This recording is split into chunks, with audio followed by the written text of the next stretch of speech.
아멘. 감사합니다. 하나님 말씀 주보 뒷장에 있습니다. 마태복음 12장 46절로 50절입니다. 다 함께 한 목소리를 읽겠습니다. 시작. 예수께서 아직도 무리에게 말씀하고 계실 때 예수의 어머니와 형제들이 예수와 말을 하겠다고 바깥에 서 있었다. 어떤 사람이 예수께 와서 말하였다. 보십시오. 선생님의 어머니와 형제들이 선생님과 말을 하겠다고 바깥에 서 있습니다. 그 말을 전해준 사람에게 예수께서 말씀하셨다. 누가 나의 어머니이며 누가 나의 형제들이냐. 그리고 손을 내밀어 제자들을 가리키고서 말씀하셨다. 보아라, 나의 어머니와 나의 형제들이다. 하늘에 계신 내 아버지의 뜻을 따라 사는 사람이 곧 내 형제요 자매요 어머니이다. 아멘. 다 함께 제목 읽겠습니다. 시작. 흩어진 자들을 위한 46 예수님의 가족. 아멘. 감사합니다. 지난주 내용 기억나십니까? 지난주 어떤 설교 내용 제목 등등등. 감사합니다. 예, 무엇으로 채워져 있는가. 그래서 우리 지난주에 예수님께서 비유라고 말씀하셨고 일단 넘어가고요. 이제 바리새인들이 약간 수그러들었어요. 기세가. 처음엔 막 공격하고 예수님 모함하고 그러다가 지난주에 바리새인들이 예수님을 선생님이라고 불렀어요. 선생님이라고. 원래는 바리새인들은요. 예수님한테 당신 혹은 저기요 혹은 이 사람이 이렇게 하대해서 불렀어요. 근데 지난주에 비로소 선생님. 이제 약간 뭔가 삘이 온 겁니다. 자, 그래서 표징을 보여달라고 합니다. 표징. 요즘 말로 하면 민증 까세요 이거예요. 하나님의 아들이면 민증 까서 좀 가족관계 증명서 주세요 이 소리입니다. 이거를 세매이혼이라고 하는데 그런데 이게 문제가 있어요. 자, 여러분 우리는요 주민등록 등본 또 혹은 신분증 가족관계 증명서가 나를 증명하는 거잖아요. 우린 다 공통의 약속이 있어요. 이 당시에 메시아라면 이래야 한다는 이 바리새인들의 인식이 있었어요. 자기들만의 생각이에요. 첫 번째가 로마로부터 독립시키는 왕, 마치 다윗처럼. 두 번째가 하늘로부터 내려오는 큰 기적, 마치 모세처럼. 세 번째가 우리 성전에서 인증을 받아야 해, 마치 솔로몬처럼. 네 번째가 병 고치고 악마를 물리침. 그런데 예수님은 네 번째는 했거든요. 그러니까 1, 2, 3번을 보여주세요 이겁니다. 즉 뭐냐? 자신들만의 기준에 딱 갖춰서 이 기준에 맞아야 메시아라고 자기가 판단하는 거예요. 여러분 스포츠에서는 심판이 절대적이죠. 예, 맞아요. 저도 스포츠를 좋아합니다만 억울한 판정이 되게 있을 때가 있어요. 그럼 어떡합니까? 요즘에 뭐합니까? 그래서 비디오 판독하죠. VR 그러잖아요. 비디오 보면 심판이 맞아요. 내가 잘못했어. 인정하기도 하죠. VR이 끝판왕이죠. 좋아요. 그러면 메시아인가 아닌가 판단은 누가 끝판왕입니까? 하나님이셔야 돼요. 좋아요. 정말 잘 말씀하셨습니다. 하나님이 끝판왕이셔야 하는데 지금 지들이 메시아인가 아닌가 판단하고 있는 겁니다. 우리말로 할게요. 심판이 휘슬을 불었어요. 그러면 심판한테 항의할 수 있어요. 그럼 심판이 VR 보자 그래요. VR 보니까 아니야. 그럼 야 아니래. 근데 선수가 막 이게 맞냐 아니다. 어떻게 됩니까? 퇴장이죠. 바로 그겁니다. 지금 이 바리새인들이 우리 기준이 이러니까 우리 기준에 맞춰서 해주세요. 내가 인증할게요. 자 1, 2, 3번 해봐요. 라고 있는 겁니다. 예수님이 이 사람들한테 니네 퇴장 그러고 있는 거예요. 그래서 4번은 인정하지만 1, 2, 3번 좀 보여주세요. 나 아무래도 이거 아닌 것 같아. VR 좀 봐봐요. 근데 VR 봐도 아닌데 아니에요. 난 맞다니까요. 너 퇴장. 예수님께서 말씀하십니다. 이들은요 지금 교양과 지식은 있는 종교인일 수 있어요.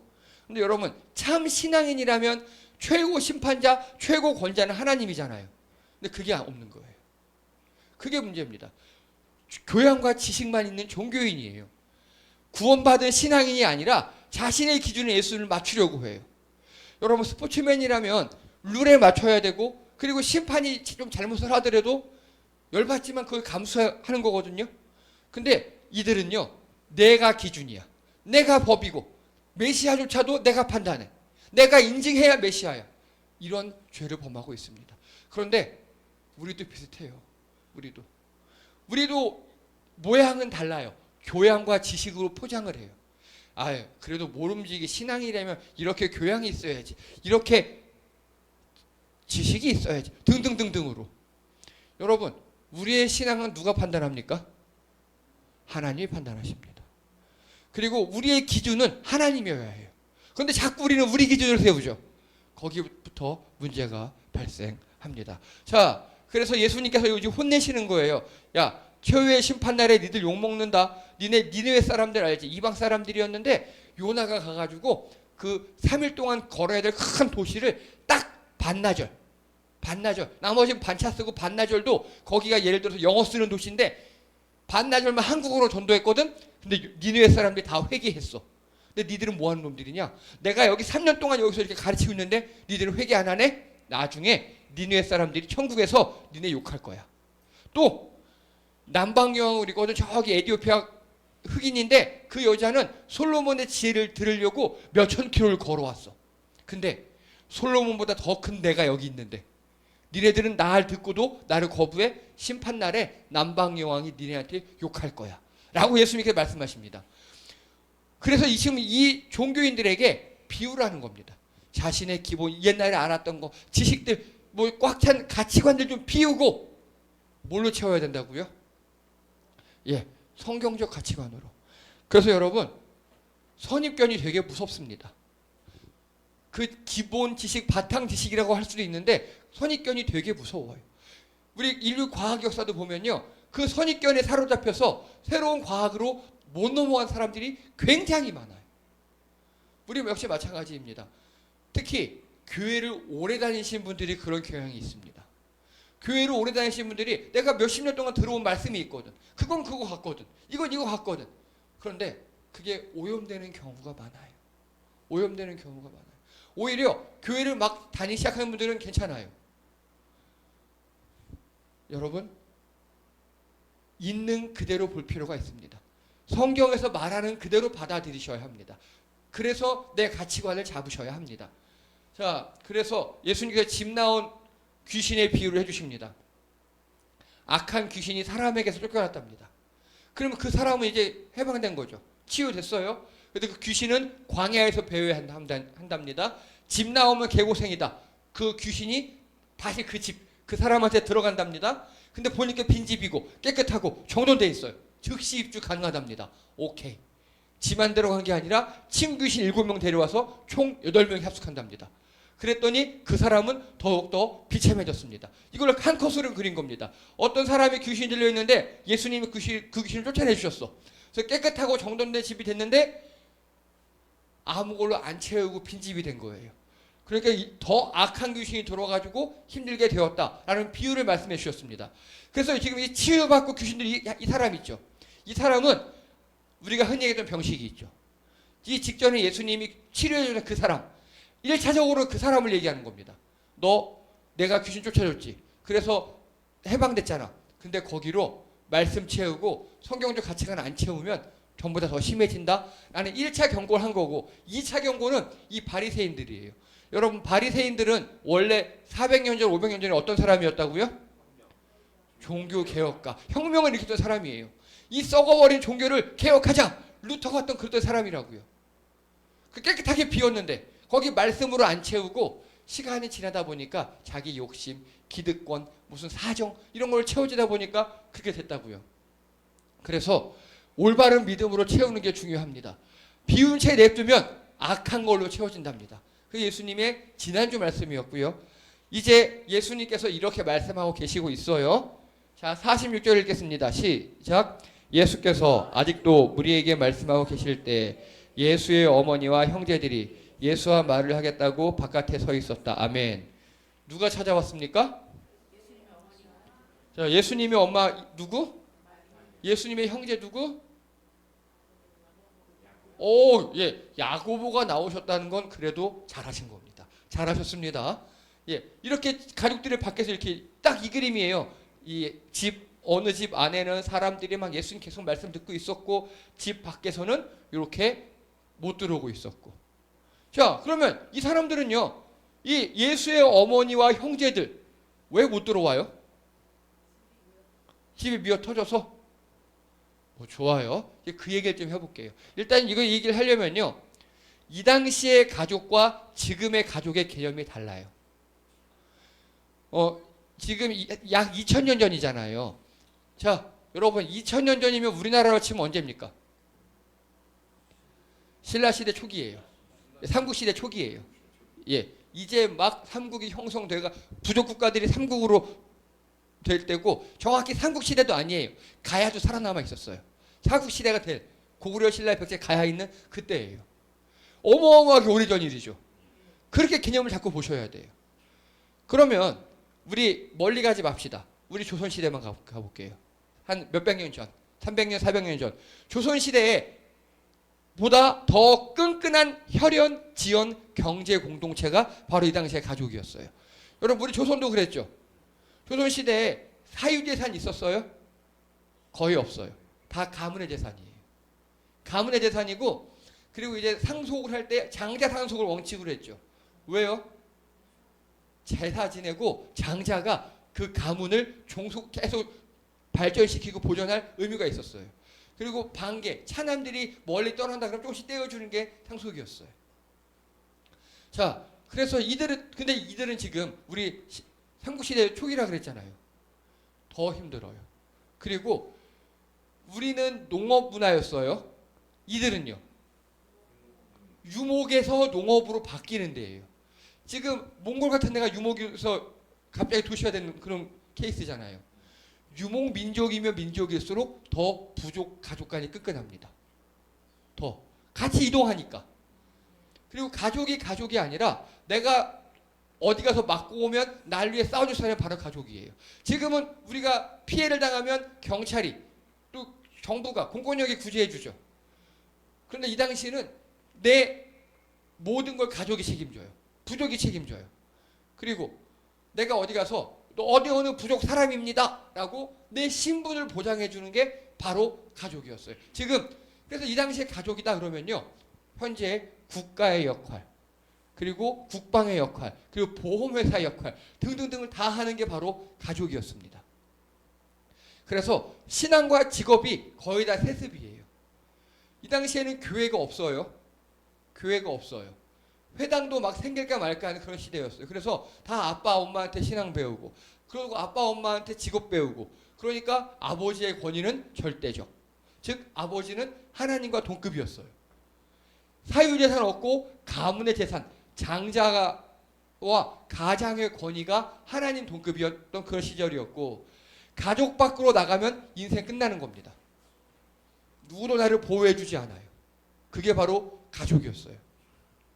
자, 그럼 이제 예수님의 가족들 있죠. 마리아와 예수님 동생들의 입장에서 생각해 볼게요. 일단 예수님 당시 남성 평균 수명이 45세였습니다. 이 당시에 2000년 전에 45세였어요. 결혼은 약 18살에서 25살 사이에 합니다. 자, 그러면 예수님 현재 몇 살? 30살. 마리아 남편 요셉은 이미 사망한 것 같아요. 왜냐? 예수님이 30살이니까 평균 한 20살의 애를 낳다 치면 요셉은 50살쯤 됐겠죠. 그러면 평균 연령이 45세니까 보통은 죽는 게 맞아요. 그러니까 요셉이 뭐 다른 일로 죽은 게 아니라 자연사한 거예요. 그런데 이제 문제는 예수님이에요. 문제는 예수님이에요. 결혼 보통 한 18살에서 25살에 한다 그랬잖아요. 근데 예수님 지금 몇 살? 예. 큰아들 예수는 30살이 되도록 결혼 안 합니다. 그쵸? 요즘이야 뭐 결혼 안 해도 혼자 잘 살고 하지만 이 당시에는요. 우리 가족을 늘리는 게 내 임무예요. 가족을 늘려야 그게 곧 부거든요. 그런데 예수님이 결혼을 안 해요. 마리아 입장에서는 속 타는 일입니다.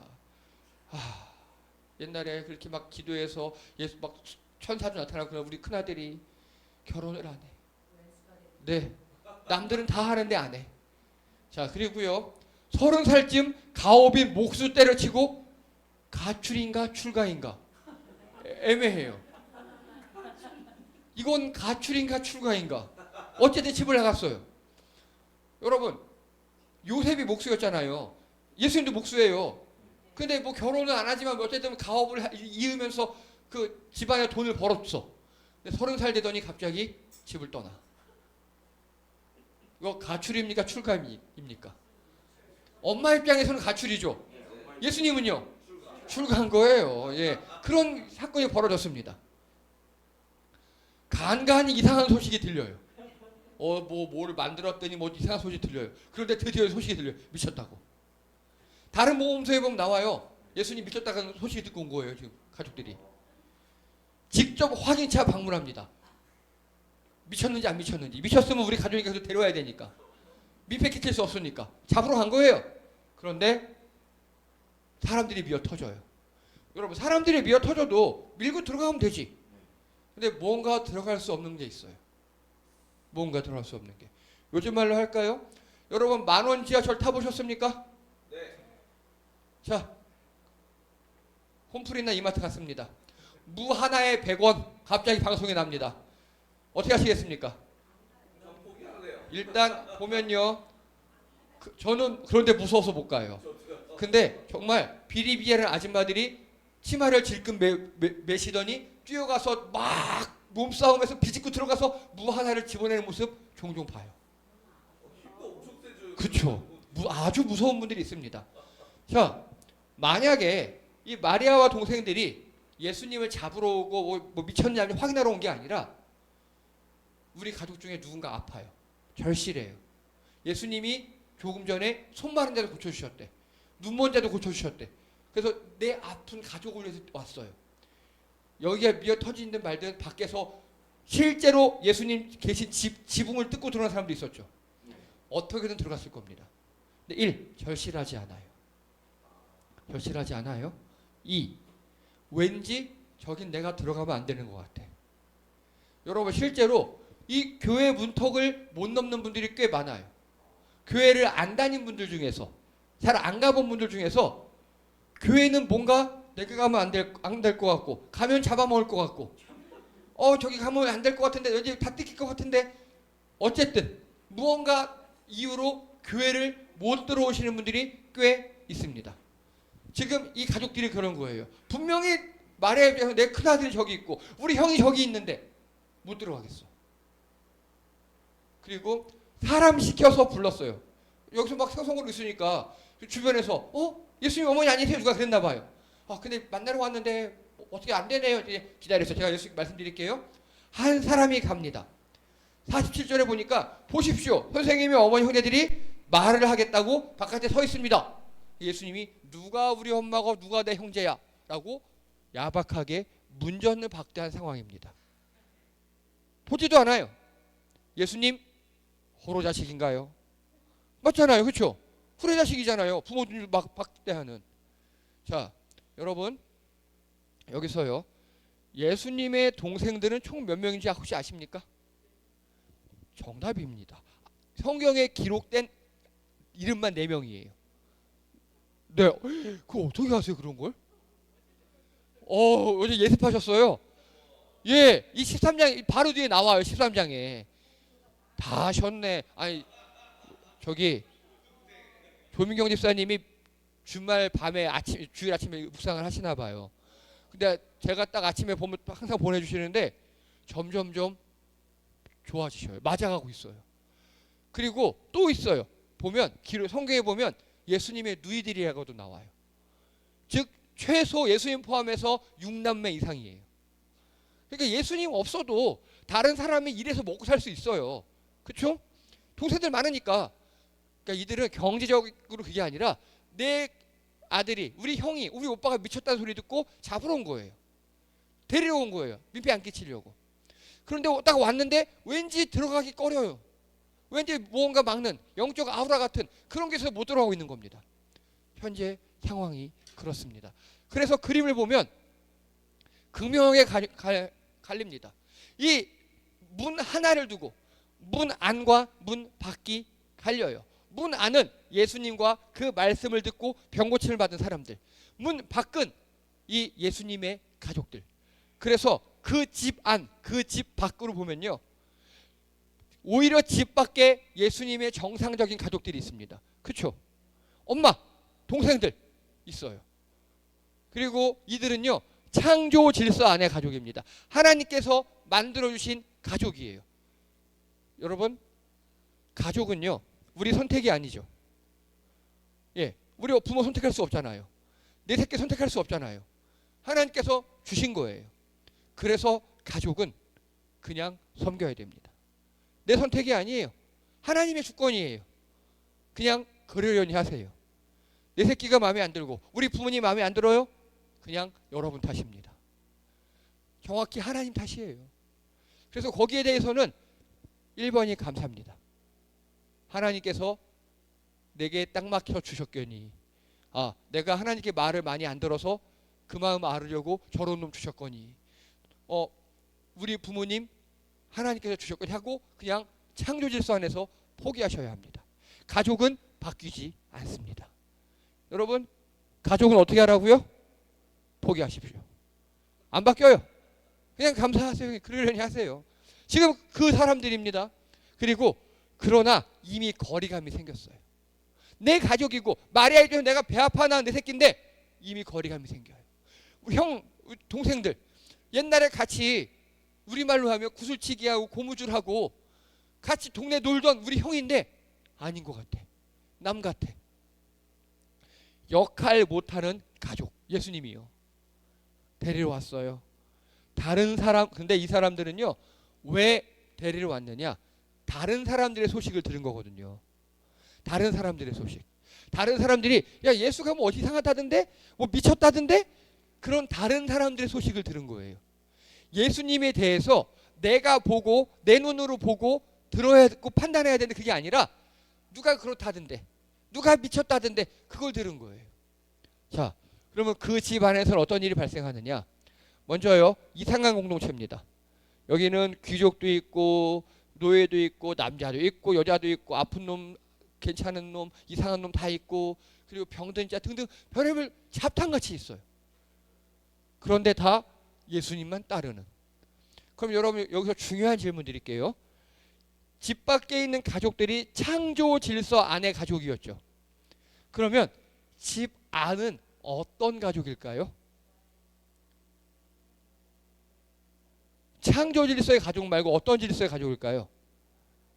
말씀, 교회, 성경적 다 틀린 건 아니에요. 더 1차적으로 하나의 제일 근본 바로 구속사 안의 가족이에요. 구속사 뭐냐? 일단 하나님 뜻 다 좋은데 예수님께 구원받은 사람이에요. 예수님을 믿는 사람이에요. 맞아, 예수님이 나 구원해 주신 것 같아. 맞아, 내가 죄인인데 주님이 나를 여기까지 인도하신 것 같아. 우리말로 하면요, 뭔가 이야기할 수는 없는데 교회 오면 끌리고 안 오면 안 될 것 같고 찬양하다 보면 울컥하기도 하고 말씀 듣다 보면 깨달음도 얻기도 하고 그런 상황들이에요. 그런 사람들이 모인 겁니다. 그 집안. 그게 바로 구속사 안의 가족이에요. 그리고 이들은요, 왠지 끌려요. 그리고 안 가면 안 될 것 같아. 가야만 할 것 같아. 그리고 예수님의 말씀 들으러 옵니다. 이들은 들으면 뭔가 되는 것 같거든요. 그리고 성경적 가치관이 우선인 사람들입니다. 이들이.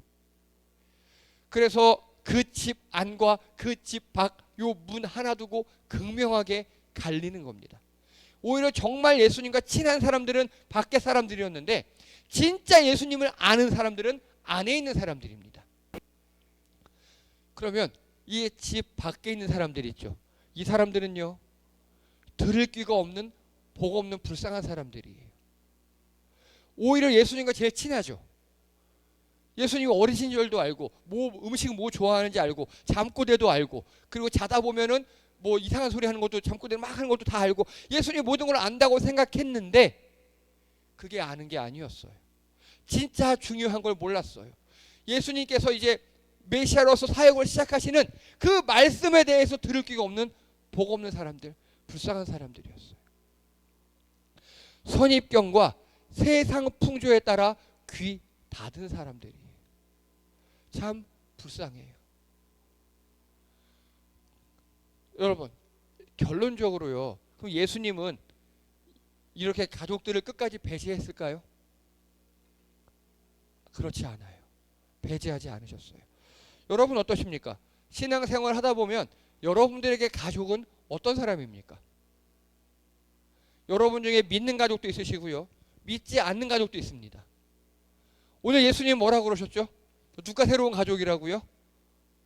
예수님의 말씀을 따라 사는 사람들이 새로운 가족이라고 말씀하셨습니다. 그러면 안 믿는 가족은 다 버려요? 실제로 우리 옛날 교회에서 그렇게 얘기했어요. 가족들을 어떻게 하라고? 다 버리라고. 그냥 내비두고 하나님 우선 하라고. 이상한 말을 많이 했어요. 자, 그러면 우리 예수님은 어떻게 하시는지 보겠습니다. 여러분 예수님을 잘 믿다 보면요, 믿지 않는 사람들과 갈등이 있을 수 있죠. 근데 그 사람이 믿지 않는 가족일 때 더 큰 갈등이 오곤 하죠. 왜냐? 나를 잘한다고 생각하거든요. 또 평소에 편한 관계가 있거든요. 지금 예수님의 가족들이 그러고 있는 거예요. 근데 예수님은 아니야, 내 가족 아니야. 내 가족은 내 말씀 듣고 행하는 자들이야 라고 말씀하십니다. 그러면 이 가족들 버려? 정말로 후레자식이 돼요? 자, 예수님께서 십자가 위에서 하신 말씀입니다. 사도 요한에게 말씀하셨어요. 예수께서 자기의 어머니와 사랑하시는 제자가 곁에 서 있는 것을 보시고 자기 어머니께 말씀하시되 여자여 보소서 아들이니이다 하시고 또 그 제자에게 이르시되 보라 내 어머니라 하신대 그때부터 그 제자가 자기 집에 모시니라. 여러분 예수님 아들 동생만 남동생만 4명 있었어요. 그들이 어머니 모셔도 되잖아요. 근데 예수님이 자기 마리아를 누구에게 부탁했다고요? 예, 사도 요한에게. 그러니까 요한은 어떻게 했어요? 또 그날부터 우리 어머니 하고 집으로 모셨죠. 이렇게 수많은 다른 자식들이 있음에도 불구하고 예수님은요 자기 어머니를 버리지 않았어요. 그러면 여기서 한 가지, 사도 요한에게 중요한 사역 중에 하나가 늘었어요. 그렇죠? 사도 요한은 사도로서 예수님 말씀을 가르치고 기도하고 공동체를 만들어가는 사역도 해야 돼요. 또 어떤 사역도 해야 돼? 이제 예수님의 어머니인 마리아를 모시는 사역까지 붙어야 돼요. 이해되시죠? 예수님은 가족을 버리지 않았어요. 가족을 어떻게 했습니까? 사역의 대상으로 생각했어요. 사역의 대상으로. 근데 내가 지금 없으니까 어떻게 했습니까? 내 말씀 안에서의 가족에게 부탁을 했죠. 요한에게 네 어머니야 오셔. 네 예수님. 그래서 혈연의 가족을 버린 게 아니라 혈연의 가족을 영적 가족으로 맞아들이셨어요. 또 마찬가지입니다. 갈라디아서 1장 18절을 보면 이번엔 사도 바울이 이야기합니다. 그 후에 3년 만에 내가 게바는 베드로예요. 베드로를 방문하려고 예루살렘에 올라가서 그와 함께 15일을 머무는 동안 주의 형제 야고보 외에 다른 사도들은 보지 못했노라. 주의 형제 야고보는 예수님 동생 야고보. 나는 베드로 만나려고 갔는데 베드로가 그때 일장인 줄 알고 예수님 제자는 수제자인 줄 알고 갔는데 가봤더니 베드로가 일장이 아니라 주의 형제 야고보가 예루살렘 목사 모임의 회장이었어. 그 소리예요 지금. 이해되시죠? 우리 형 미쳤다고 잡으러 온던 동생이 지금 뭐하고 있다고요? 사도 중에 사도가 돼 있다고요. 예루살렘 의장 목사 회장이 돼 있다고요. 자, 저는 이 그림 보고 너무 감동 많이 받았어요.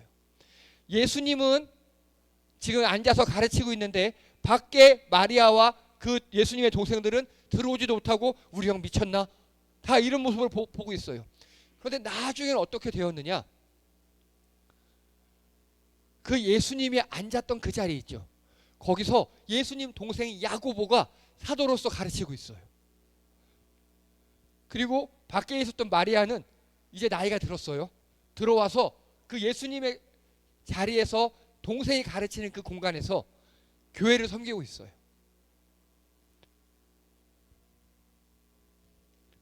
여러분에게 이런 역사가 일어나길 바랍니다. 저도 신앙 때문에 많은 가족들과 아픔이 있었습니다. 그리고 또 우리 성도들 중에서도 신앙 때문에 가족과 많은 환난과 또 고난을 겪는 분들을 알고 있습니다. 여러분 예수님도 당하셨고요. 그런데 예수님은 그걸 어떻게 해결하셨느냐? 바로 십자가에서 해결하셨습니다. 십자가에서 죽으심으로 인해서 그 가족들이 예수님의 진심을 알게 되었고 그 예수님의 혈연의 가족들이 영적 가족이 되었습니다. 십자가에서 가족들을 믿음의 공동체로 드디어 전도할 수 있었습니다. 가족은 사역의 대상입니다. 여러분, 그들이 여러분의 1번 사역 대상인 줄 믿습니다. 여러분, 신앙 때문에 가족들과 힘드십니까? 그들을 잘 섬기시기 바랍니다. 그들과 타협하고 그들의 말을 들으러가 아니에요. 그들을 섬기세요. 예수님께서는 십자가 위에서 7마디 하셨습니다. 그 7마디 중에 한 마디가 바로 자신의 가족을 자신의 사랑하는 제자에게 맡기는 거였어요. 가족을 버리지 않으셨어요. 끝까지 가족을 섬기시고 영적 공동체로 편입하셨습니다. 여러분들도 마찬가지입니다. 죽을 각오로 가족을 섬기십시오. 아픔으로 힘들고 아플 거예요. 가족을 섬기십시오. 그러면 언젠가는 오늘 이 야고보처럼 자기 형, 이제 형이 아니라 주님이라고 고백해요. 야고보가 나중에 주님이라고 고백해요. 형이 우리 형이 아니라 내가 말이야 우리 형이 말이야 그게 아니에요. 친형인데 주님이라고 고백해요. 마리아도 마찬가지입니다. 내 아들이 아니에요. 주님이라고 고백해요. 그런 역사가 벌어졌습니다. 지금 이 모습 예수님의 천국에서 보면 마음이 어떠실까요? 그걸 한번 생각해 보십시오. 예수님이 이 땅에 있을 때 미쳤다고 잡으러 왔던 그 가족들이 예수님 그거 보고 얼마나 가슴 아프셨겠어요. 내 사랑하는 가족인데 저렇게 나를 핍박하고 미쳤다 그러는데, 그런데 부활 승천 후에 이제 이렇게 그 자리에 동생이 앉아 설교하고 있고 우리 어머니는 이렇게 섬기고 있고, 여러분에게 이런 역사 일어나기 바랍니다. 그러시려면 여러분 가족 안에서 죽으셔야 돼요. 예수님처럼 십자가를 지셔야 돼요. 가족들 때문에 많이 힘드실 겁니다. 잘 버티시기 바랍니다. 가족들을 예수님께서 십자가 지신 것처럼 우리가 섬기셔야 해요. 가족은 사역의 대상입니다. 갈등이 있을 수 있어요. 힘들 겁니다. 그래도 우리가 진짜 예수님의 제자라면, 진짜 예수님의 가족이라면 여러분, 여러분의 혈연 가족을 예수님의 십자가 지는 것처럼 잘 섬기시는 여러분 되시기 바랍니다. 오늘 예수님께서 말씀하셨습니다. 우리 49절 50절 읽겠습니다. 시작. 그리고 손을 내밀어 제자들을 가리키고 말씀하셨다. 보아라, 나의 어머니와 나의 형제들이다. 하늘에 계신 내 아버지의 뜻을 따라 사는 사람이 곧 내 형제요 자매요 어머니이다. 아멘. 여러분들이 예수님을 구주로 고백하고 예수님 믿는 사람으로서 이 자리에 오셨습니다. 여러분, 예수님의 뜻에 따라 사는 예수님의 새로운 가족이 되시기 바랍니다. 그 예수님의 뜻 1번이 그거예요. 여러분의 가족을 섬기십시오. 정말 힘듭니다. 막 올라오실 거예요. 저도 그랬고 아마 예수님도 그랬을 거예요. 예수님도 우리 엄마 노망났나 왜 저래 그랬을 수도 있고, 예수님도 저놈들 나중에 집에 가면 죽었어 동생들 보고 그럴 수도 있죠. 근데 끝까지 섬기셨어요. 끝까지 참아내셨습니다. 여러분, 여러분의 특히 믿지 않는 가족들 참아내시기 바랍니다. 섬김으로 십자가 지시기 바랍니다. 자, 그러면 이제 여기서 조금 더 확장을 해볼게요. 우리가 예수님께서 말씀하셨어요. 하늘에 계신 내 아버지의 뜻을 따라 사는 사람이 곧 내 형제요 자매요 어머니이다. 그러면 우리 교회는요, 우리 교회는 예수님의 가족입니까?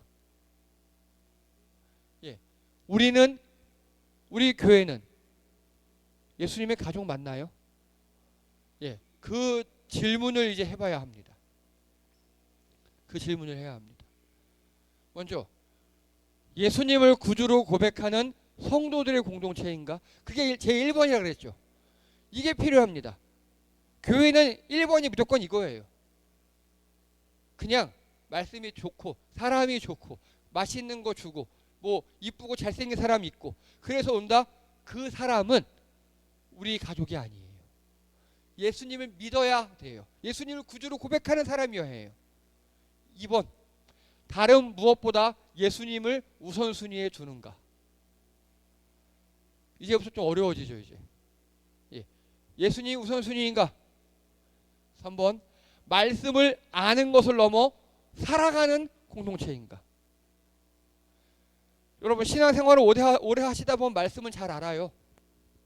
그런데 문제는 그대로 사는 겁니다. 그대로 사는가. 100점을 요구하지 않아요. 5점이라도 되는가. 그게 중요합니다. 오늘은 5점인데 내년에 6점이 되는가가 중요합니다. 말씀을 전혀 무시하면 예수님 믿는 사람 아닙니다. 근데 말씀을 5%라도 지켜요. 믿는 사람이에요. 믿는 사람이에요. 근데 그 사람은 내년에 6% 믿으면 됩니다. 그게 중요합니다. 그리고 편안함보다 진리를 선택하는가. 여러분, 주일날 교회에 오시는 게 행복하고 좋은 분도 있어요. 근데 우리 이렇게 교회 꾸준히 오다가 가끔씩 온라인 예배 들어보면 왠지 웃음이 나올 때가 있어요. 그렇죠? 그리고 이제 교회 생활을 하다 보면 어쩔 수 없이 차출돼서 징병되는 느낌이 들 때가 있어요. 불편할 때가 있어요. 그때 여러분 편안함을 선택하십니까? 진리를 선택하십니까? 특히 교회 밖에서요. 편안함을 선택하면 좋아요. 조금만 하나님 말씀 조금만 무시하면 돼요. 내 진리 조금만 무시하면 돼요. 그러면 편안하게 살 수 있어요. 근데 진리를 선택하잖아요. 귀찮고 불편하고 감수해야 될 게 많아요. 옆에 성도의 삶에 얼마큼 관심이 있습니까? 여러분 옆에 가족이라며요. 그냥 여러분 가족들 왔냐? 밥은 자라. 그리고 끝내십니까? 딱 얼굴만 봐도 뭔가 알잖아요. 얘 오늘 뭐 있다. 걸음걸이만 봐도 알잖아요. 그렇게 우리 성도들에게 얼마큼 관심이 있으십니까? 또 함께 기뻐하고 함께 슬퍼하십니까? 성도들에게 좋은 일이 생기면 질투가 나십니까? 기뻐하십니까? 성도들에게 나쁜 일이 생기면 에이 꽃이다 그럴 줄 알았다 아싸 그러십니까? 아니면 같이 슬프십니까? 장사일 단법을 실행하고 계십니까? 누가 잘하는 거 있으면 잘한다 우쭈쭈 해주시고, 누가 못하는 거 있으면 괜찮아 덮어주시는 거. 우리는 서로를 소비합니까? 책임지십니까? 옆에 있는 사람을 소비하십니까? 책임지십니까? 여러분, 가족은 서로 책임지는 공동체입니다. 서로를 위해 내 자원을 기꺼이 사용합니까? 우리의 시간과 수고와 돈 등등등을 사용하십니까? 바쁠 때 여러분은 가장 먼저 포기하는 게 혹시 교회는 아니십니까? 어떠십니까? 신앙의 우리 삶의 중심입니까? 아니면 옵션 혹은 교양입니까? 무엇을 결정할 때 하나님의 뜻을 실제 고려하십니까? 여러분이 사업을 새로 시작한다든가, 여러분이 어떤 결정을 할 때 하나님 어떻게 생각하시지? 성경에서 어떻게 말하고 있지? 생각하십니까? 교회를 이용하십니까? 교회를 책임지십니까? 우리 관계는 편할 때만 유지됩니까? 좋을 때는 좋은데 나쁠 때는 안 보는. 갈등이 생기면 여러분은 해결하십니까? 떠나십니까? 여러분, 우리 교회가 주님의 가족이라면, 가정이라면 이 질문에 대해서 많이 생각해 보시고 제대로 된 답변을 할 수 있어야 합니다. 그래서 예수님의 가족, 행복한 우리 교회라고 말을 하려면 성경적 가치관으로 서로 도우며 살아야 합니다. 세상 가치관으로 도우면 안 됩니다. 도울 때도 성경적 가치관으로 도우셔야 하고요. 이 질문에 대해서 답을 하실 수 있어야 주님께서 보아라, 나의 어머니와 나의 형제들은 이 사람들이다 라고 우리에게 칭찬하실 줄 믿습니다. 기도합니다. 할렐루야. 하나님, 오늘 예수님의 육신의 가족들은 그 문 밖에 서서 선입견과 편견 또 다른 사람들의 이야기만 듣고 주의 말씀을 들으려 하지 않았습니다. 왠지 모를 거부감에 들어가지 못했습니다. 하지만 그 안에 있는 공동체는 주의 말씀 듣고 삶이 변화하고 진짜 예수님의 가족으로 거듭났습니다. 주님, 우리가 주님의 말씀에 따라 살아가는 주님의 공동체 되게 도와주시옵소서. 주의 말씀에 우선하며 성경적 가치관으로 서로 사랑하는 우리들 되게 도와주시옵소서. 또한 예수님 역시 예수님 육신의 가족들을 끝까지 포기하지 않고 그들을 십자가 위에서 죽으심으로 그들을 우리 영적 공동체를 편입시켰던 것처럼 우리 역시 우리를 믿지 않는 가족들, 우리를 핍박하는 가족들을 끝까지 섬김으로 그들을 영적 가족으로 인도하는 우리를 되게 도와 주시옵소서. 우리 가족들을 사역 대상 1호로 삼는 우리 성도들 되게 도와 주시옵소서. 감사드리며 예수님의 이름으로 기도드립니다. 아멘. 예, 수고하셨습니다. 교회 소식 시간입니다. 제가 정식으로 소개는 못 드린 것 같아서요. 우리 정용수 집사님께서 지금 직장 생활을 3월부터 시작하셨습니다. 그래서 정말 기뻐하시는데 이제 좀 적응이 되신대요. 많이 기도해 주시고 위로해 주시기 바랍니다. 축하드립니다. 네. 그래서 일단 제가 예배 시간 좀 더 타이트하게 당기고 있어요. 식사하시고 가셔야 되니까. 예. 자, 그리고 오늘은요. 특별히 은수가 아이스크림 메이커와 직접 재료를 사다가 지금 준비해 놓고 있습니다. 식사 후에 맛있게 드시고 가시기 바랍니다. 은수야, 1인분을 좀 미리 좀 해줘. 집사님 먼저 드셔야 되니까. 고마워. 자, 그리고 은수가 5월달이냐? 5월달에 남자라면 누구나 가는 그곳에 가게 되었습니다. 5월 군번은 참 뺑이치기 좋은 군번입니다. 가만히 앉아있으면 춥고 훈련하면 땀나고 고생해. 1년 6개월이지? 그래, 다행이다 그래도. 자, 그리고 저희가 이제 4월 5일 주일이 부활주일입니다. 예, 우리 방실 집사님께서 가정에서 그 계란을 헌신해 주셨습니다. 예, 어제 잘 먹겠습니다. 감사합니다. 그리고 그날은 저희가 좀 특별한 식사를 하려고 합니다. 옛날처럼 이렇게 요리해 오시는 거 맞긴 맞는데 그날 주제는 비빔밥입니다. 그래서 어마어마한 큰 양푼을 준비할 겁니다. 밥은 교회에서 준비합니다. 여러분들이 각자 비빔밥 재료를 한 가지씩 해와 주세요. 그래서 그거는 중복되지 않도록 사모님 잘 말씀드려서 조정해 주시고, 그래서 큰 양푼에다가 같이 비벼서 예. 그리고 네, 이 빵 이런 거 있어요. 거기다 비벼서 같이 맛있게 먹도록 하겠습니다. 그래서 행복한 우리 비빔밥이라 이름을 붙였고요. 여러분이 하나씩 재료를 준비해 오시면 됩니다. 네. 그리고 다음 주 점심 식사는 다음 주가 초막절이고 그다음 부활절이 유월절 그 기념이거든요. 초막절은 급히 먹는 날이에요. 빨리 도망가야 되니까. 급히 먹는 날이에요. 네, 그래서 뭐 옷 다 입고 대충 다 입고 대충 빨리 먹고 확 도망가는 그런 날이었거든요. 다음 주는 저희 대충 먹겠습니다. 네, 초막절을 기리며 라면으로 후루룩 대충 먹도록 하겠습니다. 네. 예. 그리고 4월 3일 금요일은 성금요일입니다. 예수님 돌아가신 금요일 심요 기도회로 드리도록 하겠습니다. 저는 4월 6일부터 노예 임원 수련회에 갑니다. 예, 중국 장가계로 가게 되었고요. 아마 거기를 등산하게 될 것 같아요. 예, 위에서 기도해 주시기 바랍니다. 예, 이상입니다.